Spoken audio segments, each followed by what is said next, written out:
chose to come here today because I didn't want to deal with getting stuck.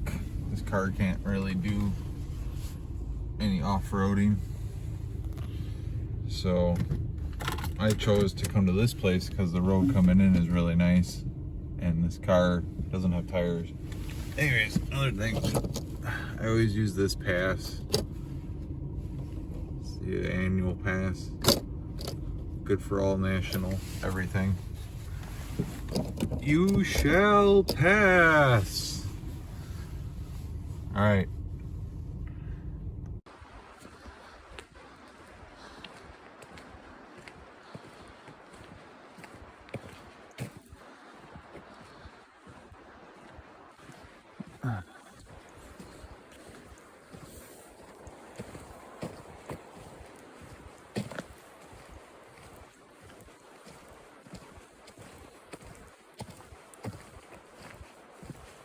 Pretty cold out this morning.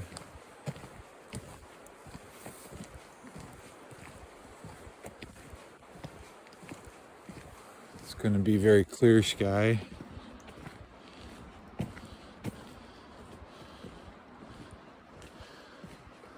Which is why I came here today.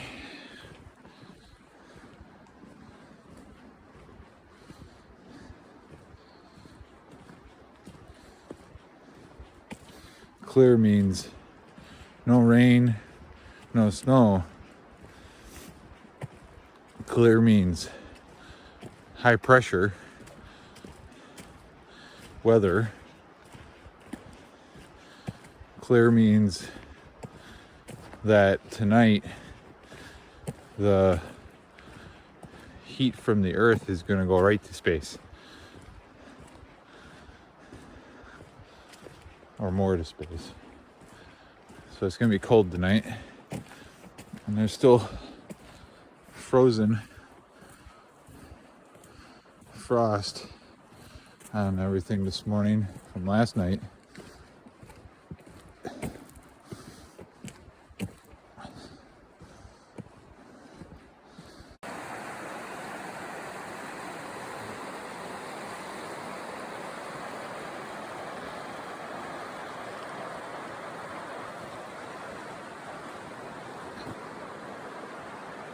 The river used to be up there, and I could tell because that embankment that the river washed away is just an old gravel bar, layer after layer, deposited round stones.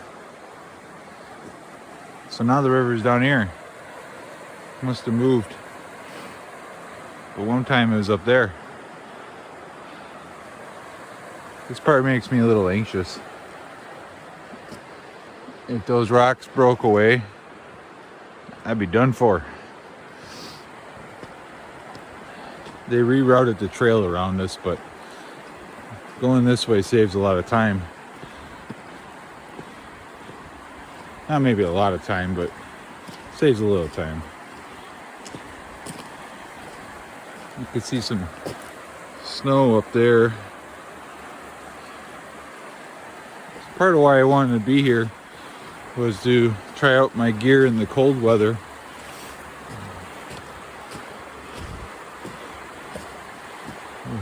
Should be good kindling.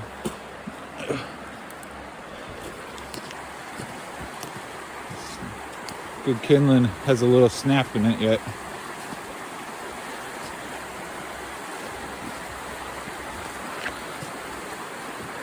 You can't have it too fresh, you can't have it too rotten.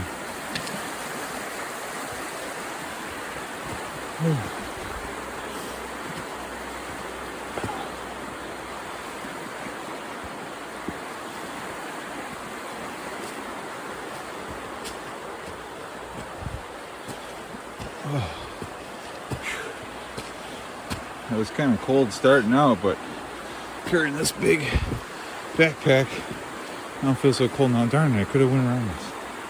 Well,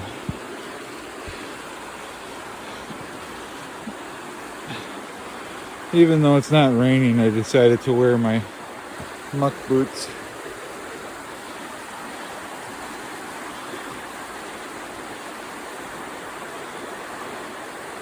Because if I go tromping around in the brush, I need to keep my feet dry to keep them warm. Anything that's wet loses heat faster than dry. Evaporative cooling.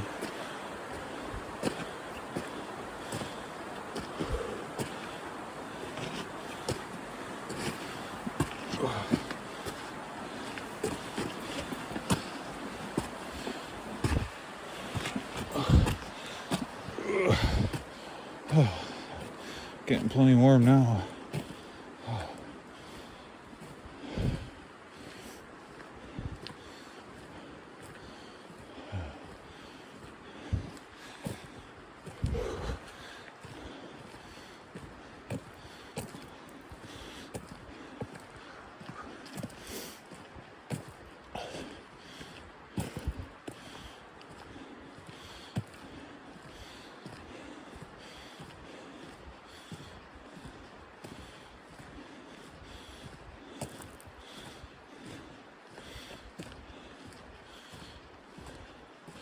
My goal today is to make a camp, set up my tent, mosey around a bit, look for fire starting material.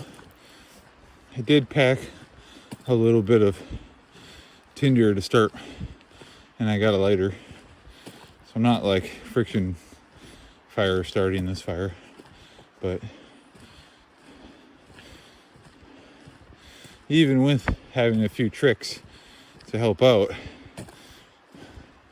starting it, it's going to be hard to get a good fire going because everything is so wet and cold. It's been raining a lot lately. Here's the trail that goes around the reroute.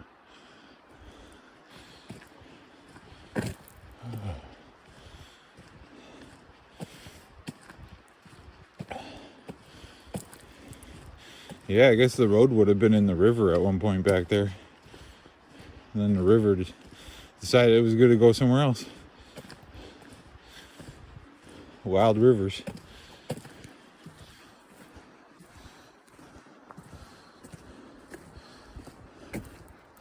I always leave my permit in my car.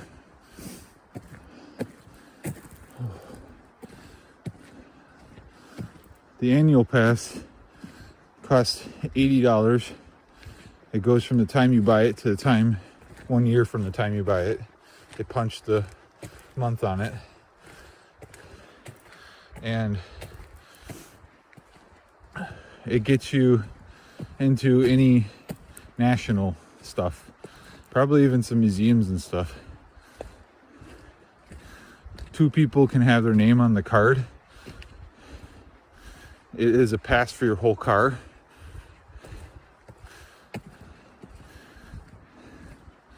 And you could do national parks, national forests, national monuments, national recreation areas. So for me, that's a really pretty great pass to get because those are the places I like to go. Road go that way, I go this way.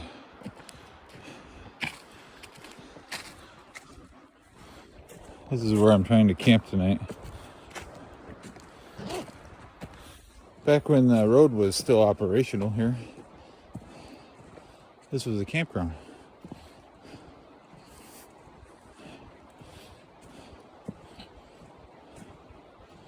It only took me about an hour to hike back here.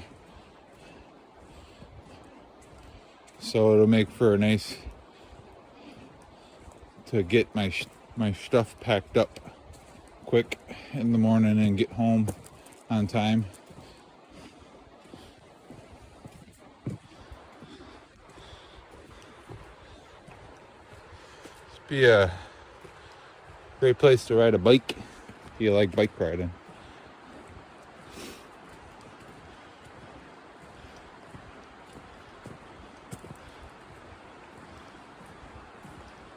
I don't remember this.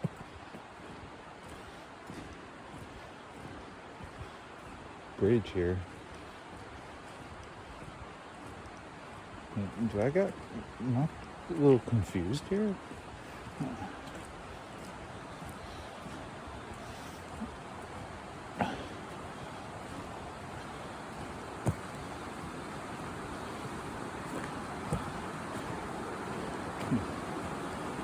Thought I knew where I was, but maybe I don't. Oh, I think I'm supposed to cross the river yet. Here. Huh. Yeah, I must have. Gotta go take that back the other way, I think. I'll explore this way a little.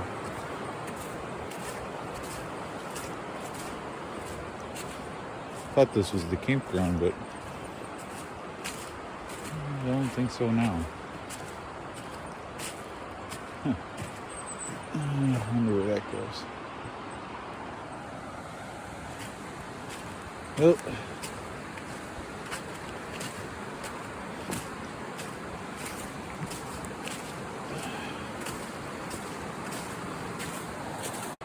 Okay.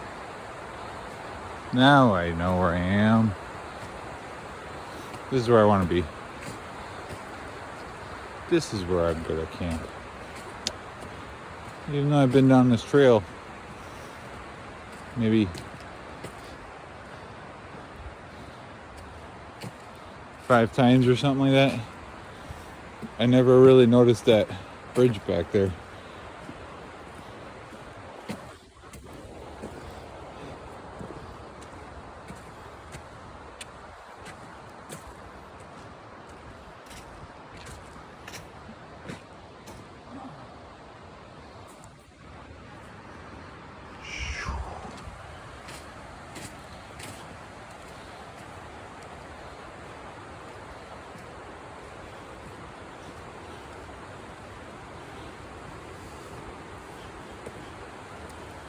Let's see.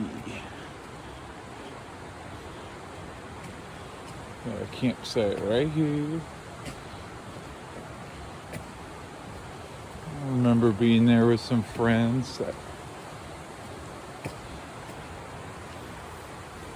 in the summertime. We were hanging out.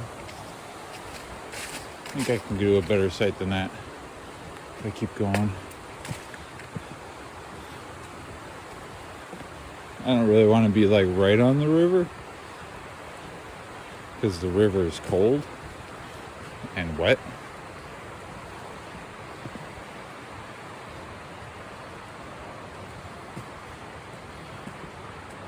And noisy, my opinion.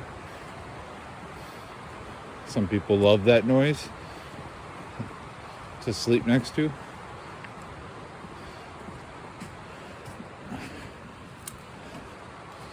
I am okay with it. I like a little river noise, but I also like quiet.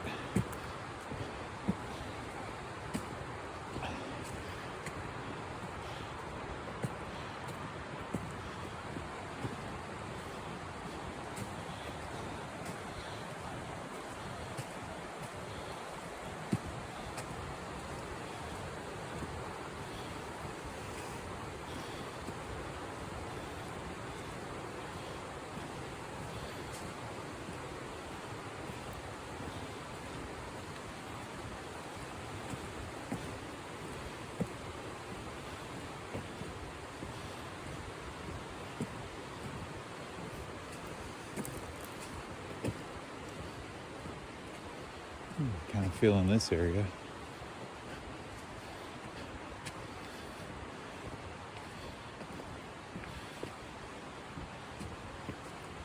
Got a table even.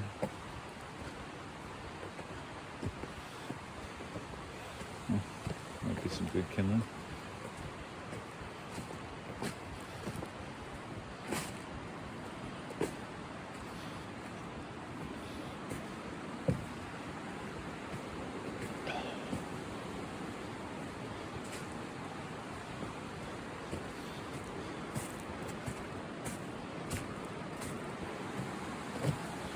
Still pretty good access to the river. Firewood.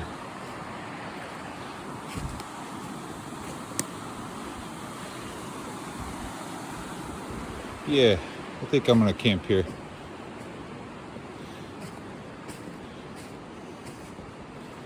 Okay. So I'm looking around here thinking, where do I want to put my tent? No rain tonight, so I don't need to worry about where rain will go. I don't like putting my tent too close to a fire. Smoke, ash, and all that. You know, with the whole propellants on my tent to keep it waterproof, also make it flammable. So I think I might put my tent here. Kind of like it flat. Maybe a little bit of a hill, not a bowl. Wet spots are bowls. This could be an alright area too. The other thing you always want to check for is to look up. And in campgrounds, people are usually pretty good at getting rid of the standing dead. But not always. I once heard a sad story about a guy camping with his kids, and they were at a state park in Wisconsin, and a tree fell on him and killed him. Sad. So don't camp under dead trees. If you spend enough time in the forest, the trees might get you. Yeah. Okay, I'm gonna do it right here. It's a little gravelly. All right. I think my stakes will go down good. Get rid of some of these wet leaves. Get rid of some of these big stones. My air mat don't care about none of these stones. I won't feel them through my air mat. Brought my little air mat. See how that holds up for this colder weather. Easier to pack. Yeah, there we go. All right, maybe I'm gonna set up a time lapse here of how I do my tent setup.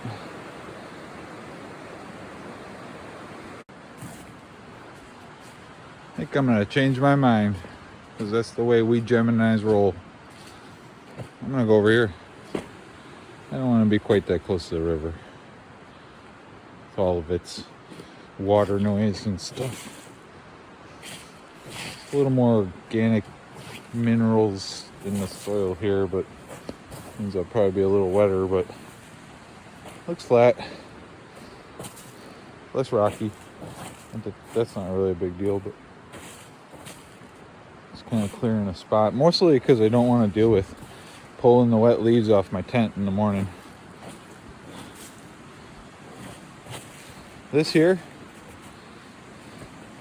is witch's butter, and it's one of the ones I know now about eating.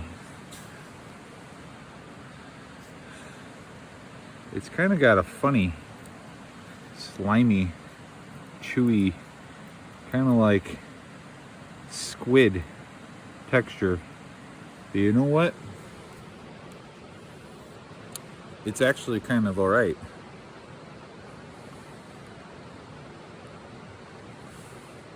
To me, it has like a little bit of a peppery flavor. So I've already sampled witch's butter many times and spit it out and just put it on my lips a little. Just kind of get my body used to it, just to see if I have any kind of allergic reaction, even though this is known as an edible.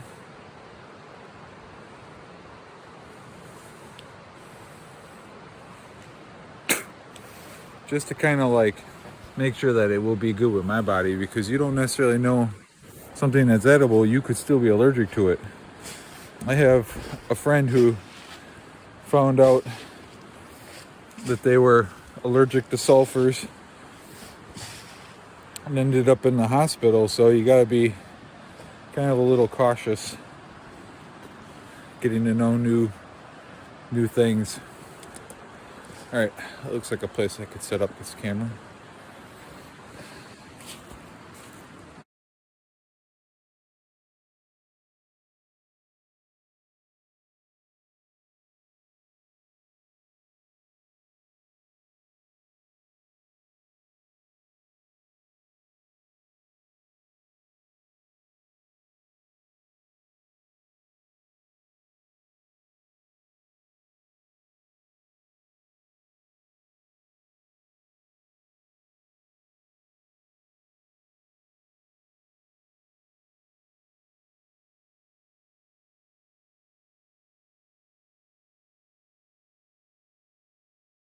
gonna try my highest resolution here. Is 4K 60 hertz or whatever. Trying out some new cameras on this trip. Anyways, situation in here is I'm leaving this just to fill up. Open the nozzle. It'll kind of self-inflate a little bit, and then later I'll just put a few puffs in it. I brought this sleeping bag, which is smaller or thinner, and rate it for warmer weather, but it's supposed to do to 32, so, or 30 or something. So I'm gonna try it just to see how it does. But in case it doesn't, I actually did bring this one,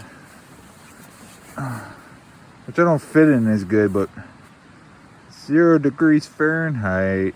It's pretty cold, so this should kill it. If this isn't enough, this 32 down to 32 bag isn't enough, 50 to 32, then I'll have this as a backup. If this is enough, then I can use this as a pillow or something like that. To kind of nice. I like having pillows and not having to wake up to a stiff neck. What I don't like about this bag is that it's only 6 foot 2 inches, and that's not as big as me. And it only like 82, so I think this one's like 88, 90, something like that inches long, and a little bit wider. So it's just, I fit in this bag a little better, so I'll actually be able to zip this one up. Oop, I don't want to put them on there, that way it inflates.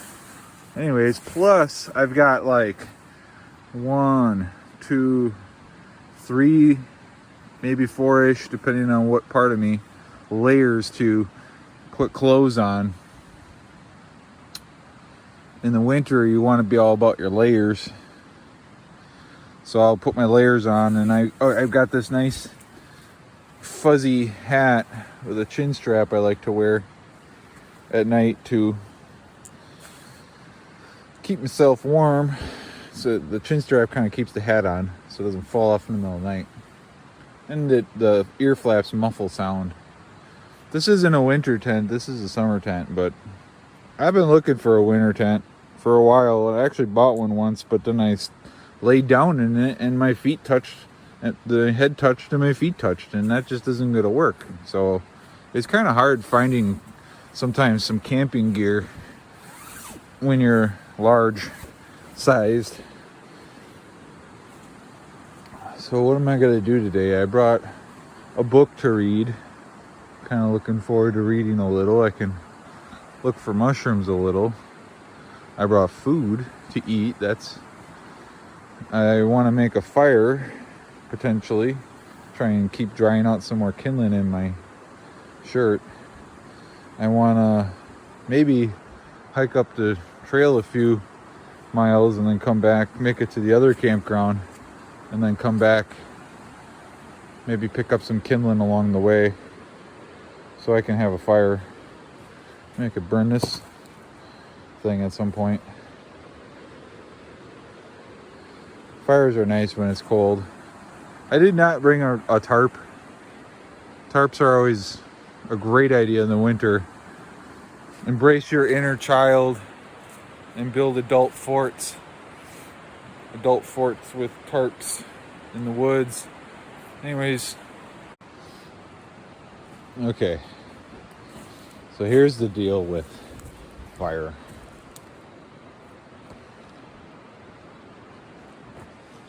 For me, I don't like leaving fires unattended. They're like children. They need to be attended, taken care of, fed, given the resources they need, and any of the destruction that they potentially could cause, they try to avoid that.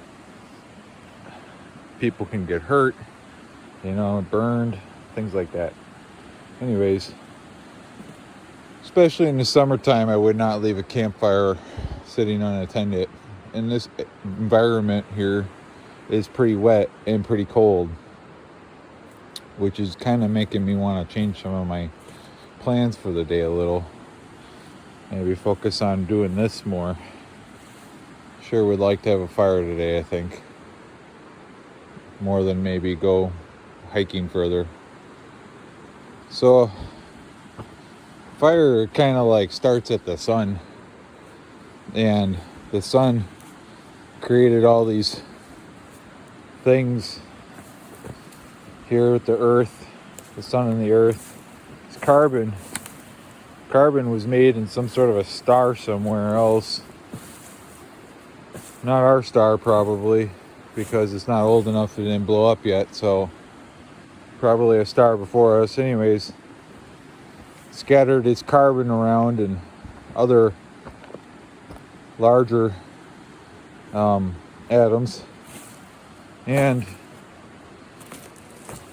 then somewhere on Earth, somehow some of that carbon like decided it was gonna be alive, and or what we call being alive, and it was gonna make things. So the sun shines the light and gives some energy for these things, whether they be like the fossil ones or whether they be the biomass that's currently in a continuous cycle on the thin terrestrial surface. So these plants here is taking the carbon out of the air and making these long chains of carbon. And it kind of looks like a chain a little bit, maybe use your imagination, like, but you got a big pile of carbon there. It's kind of what we're really wanting out of that. And all these bonds that the carbon makes in each chain, there's some energy that it took to form that bond. There's a certain stability to that bond. That's kind of goes into the chemistry of it all. And I'm not going to get that much detail with that, but there's a certain amount of energy there. But you have to also, to get this to start a chain reaction of transformation, and we get the reaction that causes the hot plasma with the heat and the light and all that, shooting electrons and particles and such, the thermodynamic warmth of fire. You gotta like get enough energy to break those bonds. Those bonds are holding the energy, it's sort of stored.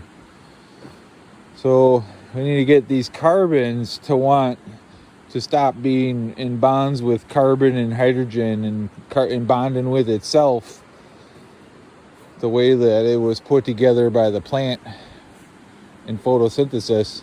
We want to break those bonds. We have to put a certain amount of energy into that. And so it means you need to hit a critical temperature. I'm not exactly sure the temperature it takes wood to ignite at, but I think I remember hearing somewhere around 400, 420, and then you start to get a bit of a chain reaction. But if your wood's all wet and stuff, then you really gotta like plan it out, because you don't always just want to ignite, you know. So what I'm doing here today is just trying my best to dry out some kindling, a little teeny something to get this going, because I probably only gonna get 1 or 2 shots with the materials I have, with the time I have today and the weather and all that, before it's gonna be too cold to get this started for me. So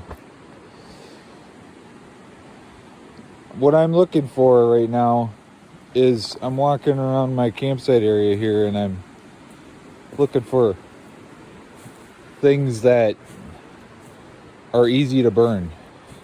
I'm looking for kindling, like the little things. Because if you wanted to go start a fire and you got a giant log, you got a lot of log to heat up before you're going to get to that critical temperature that it's going to kind of start to self-sustain itself with the energy coming out of those reactions and with the carbon and the oxygen and all that. So,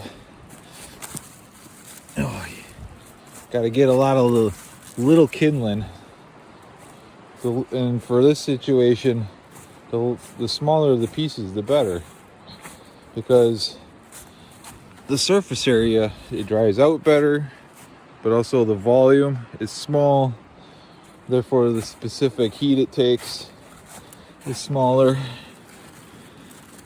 Less mass, less heat it's going to take to heat it up. More surface area, there's more places for the oxygen gas to interact with the carbon of the wood fiber. And so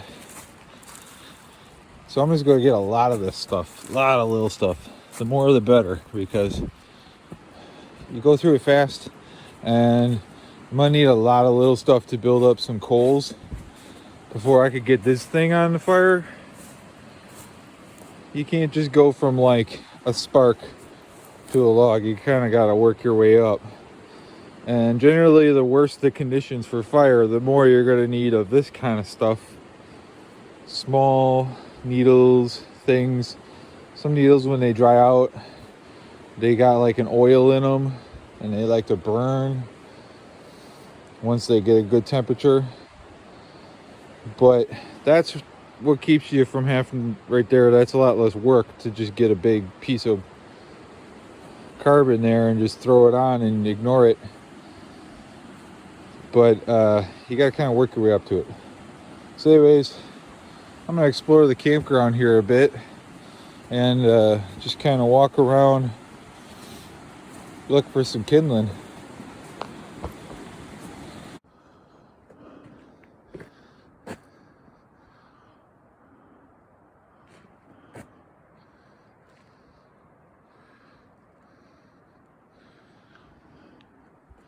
Kind of came to a area of the forest here that's been burned.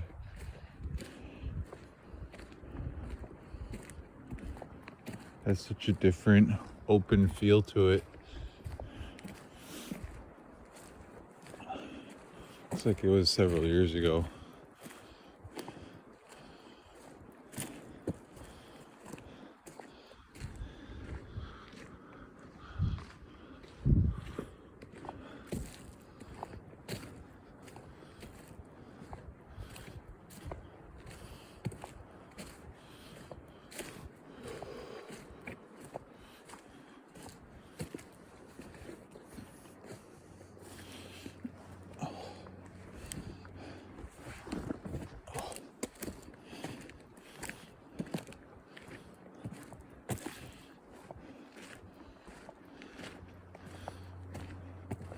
Still just following this old road up.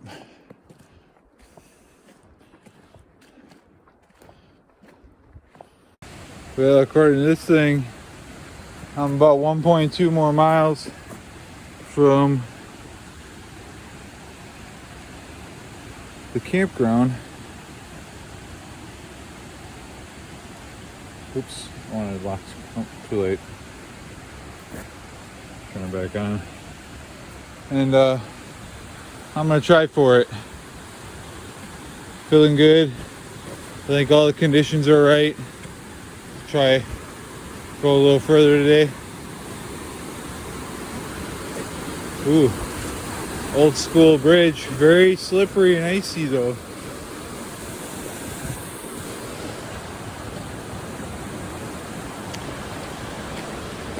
On our way up here, saw a really neat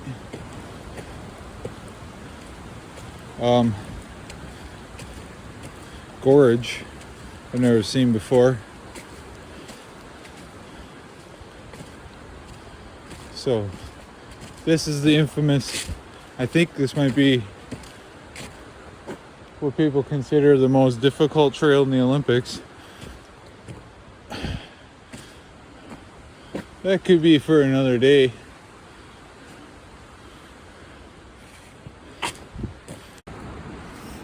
Okay. Sort of sense I'm coming up on something. Dude I bumped into on the trail said falls ahead.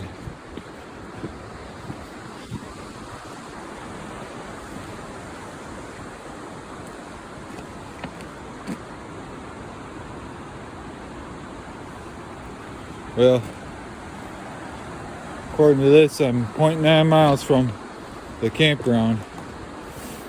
Got about 2 hours of hiking. 5 miles. Smells like poop here. Hardcore. Huh. What's up with that?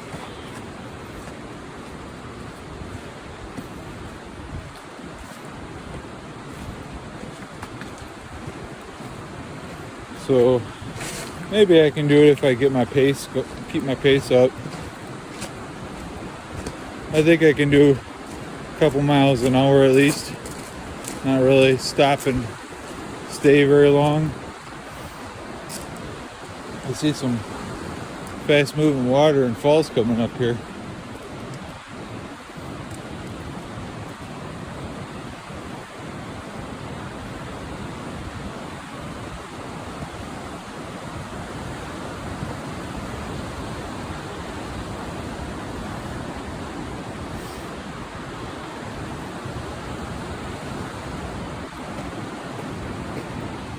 Oh, good one.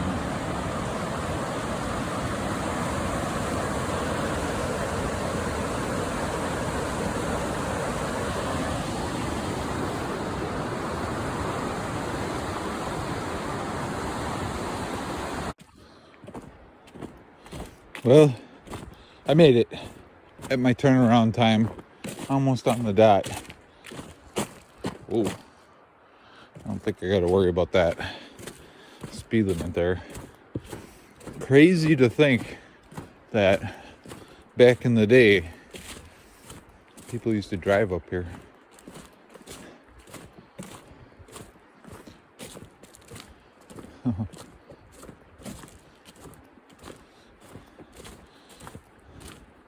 This is Dosewalips camp.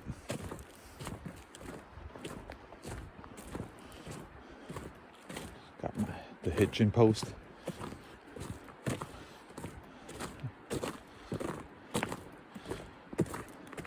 I am pretty much gonna just do a quick walkthrough, take a look around, and then I'm take a drink of water. I ate my sandwich on the way up, and then I'm gonna head down because it gives me about an hour and a half to the sunset to get back down. I think probably somewhere around the 4 or 5 mile mark. So I'll probably be getting back to camp in a little bit of a darkness. My camp. And I guess I'm cooking dinner in the darkness. Was alright. Still only like gonna be like 4:30.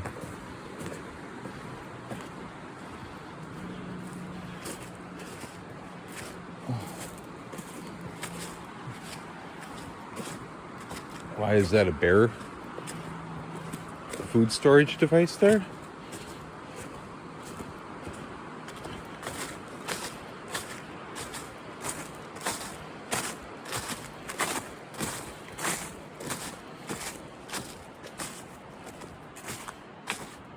Well, yes, it is.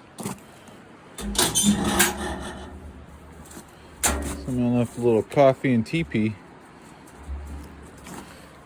In case you... and a steak. Cool. If I ever come back here, I could not bring my bear barrel. But then what would I put my food in? It's kind of disorganized having it sit loose in your backpack.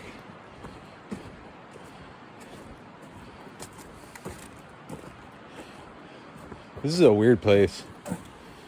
These trees, this elevation. Uh-oh. That one's kind of ginky.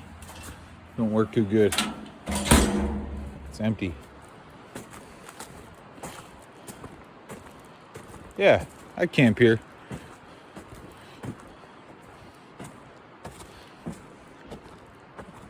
Let's make a great campground to explore a little further.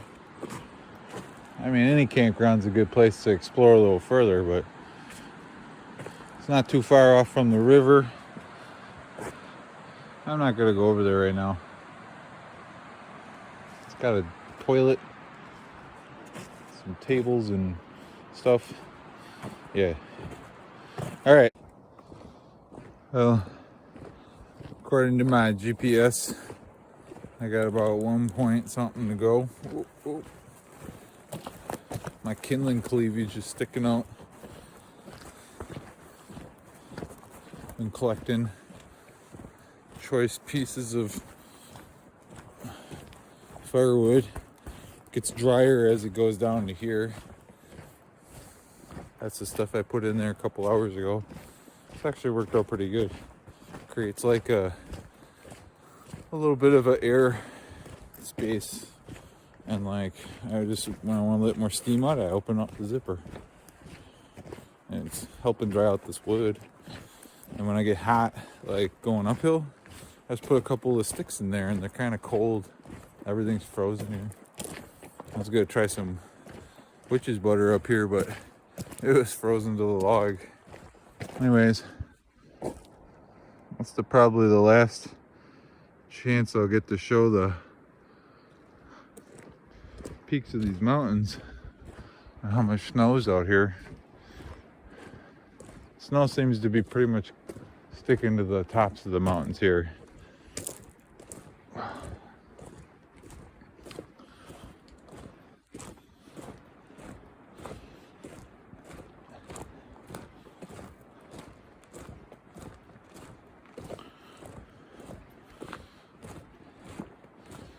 Going downhill for a while. I feel like I'm starting to dry out. It's nice feeling like in the zone. Forgot to put some sort of like insole, cushion insole or something into my boots though. So it's like rubber sock foot, but I'll be all right.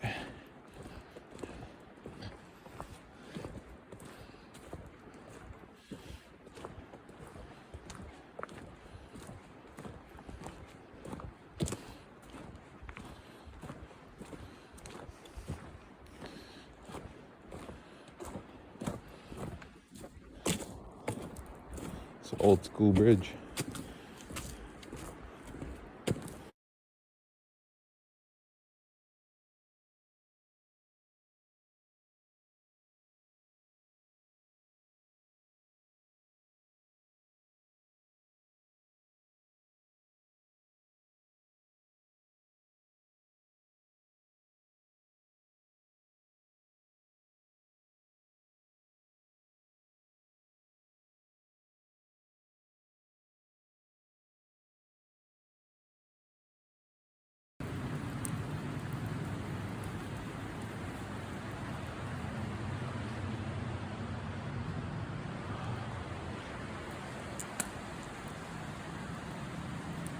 Dark time. Got my dinner going. Getting my water hot. Play with my flashlight a little here. Nice thing about this flashlight is you concentrate it as a beam, and it makes it's got a lens in it. That's kind of handy. And if you want to look a little further and concentrate your light, or if I just want a nice broad amount of light for doing what I need to do around the camp. Anyways, I think this will be for my videos tonight. save some battery on this thing tomorrow morning. Maybe something will happen. I want to take a video. Oh, I was pretty sore when I first got back to camp, but I'm starting to loosen up a little. So far, everything is going really good. Made it to where I wanted to in the time I wanted to. Got a fire started, and I got some no major accidents or anything, so all good.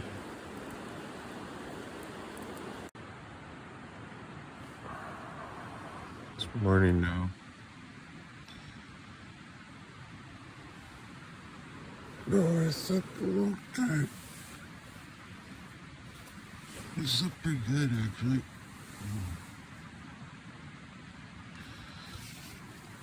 Oh.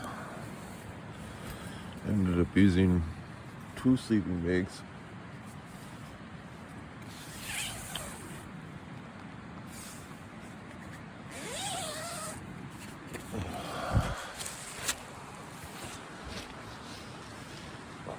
Sunlight out here actually from the moon, this full moon,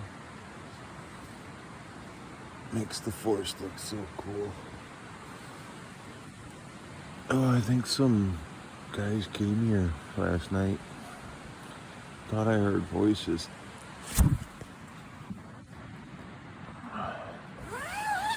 I don't know. I was pretty sleepy at that point.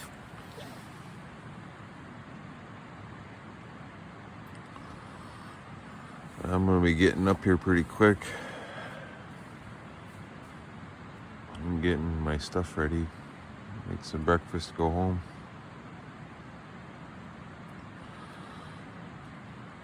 Everything inside the tent's dewy from condensation. Oh, I kind of want to just stay in bed for a little bit. It's warm in my sleeping bag. It's cold outside.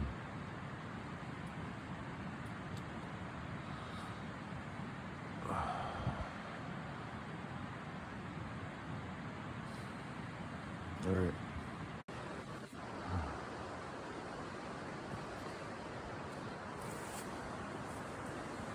All packed up.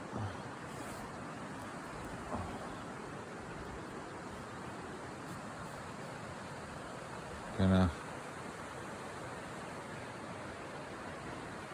make my way back to the car here right at the sunrise. I always double check that I got my stuff, because especially my important stuff like car keys, because it's a long ways to go to try and find your stuff, if you ever find it out here.